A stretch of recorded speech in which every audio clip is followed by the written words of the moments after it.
अनि म के भन्न चाहन्छु भन्दाखेरि अब हामीले जे काम गरौँ अब गाउँघरमा अब हामीले बाख्रा चराउँछु, हामी गाई गोरु चराउँछु, खेतीबाली गर्छु, अब कोदालो खन्छौँ, हामी त्यो कामलाई एक्सेप्ट गरौँ न। किनकि हामीले त्यो काम गरे तापनि हामीहरू भनेको मालिक हो, मालिक।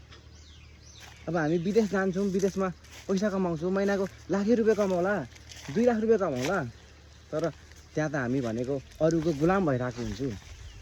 बरु हामी नेपालमै बसौँ, महिनाको 2000 1000 कमाऊ, बरु नकमाऊ, तर हामी मालिक हुन्छु नि त।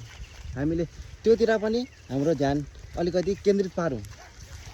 किन भन्दाखेरि अहिले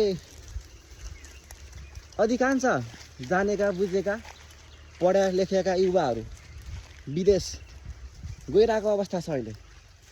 नेपालमा नेपाल समृद्धि, नेपाल विकसित नहुनुको समस्या, मेन कारण भनेको त्यही हो। अब सबै पढेका लेखेका युवाहरू नेपाल छोड्छन्, विदेश जान्छन्, अनि त्यसो भएको हुनाले पनि हाम्रो देश अलिकति विकास हुनुमा चाहिँ पछाडि परेको हो। किन भन्दाखेरि अब हामी गाउँमै ठाउँमै बस्यौँ भने त हामीले कहाँनिर के समस्या छ त्यो हामीले हेर्छौँ, देख्छौँ, अनि हाम्रो ध्यान त्यो समस्यालाई कसरी समाधान पार्ने त्योतिर पनि हाम्रो ध्यान जान्छ। सानो सानो समस्याको समाधान गर्दा गर्दै हामी पछि यो देशको पुरै मुहारै फेर्ने तरिकाले हामी परिवर्तन गर्छौँ, परिवर्तन ल्याउँछौँ।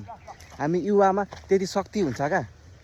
अनि त्यसो भएको हुनाले सकभर हामी तत्काल चाहिँ बरु जिन्दगी मात्रै गुजारा गरौँ र नेपालमै बसौँ, स्वदेशमै बसौँ, स्वदेशमै विकासको क्रान्ति गरौँ। र साथीहरू यति भन्दै मेरो छोटो मिनी ब्लगमा सबैलाई स्वागत गर्न चाहे र सबैबाट मैले साथ सहयोगको अपेक्षा पनि राखेको छु। र यति भन्दै सबैलाई bye bye, see you next ब्लगमा भेट्नुला। जय देश, जय मातृभूमि, जय युवा।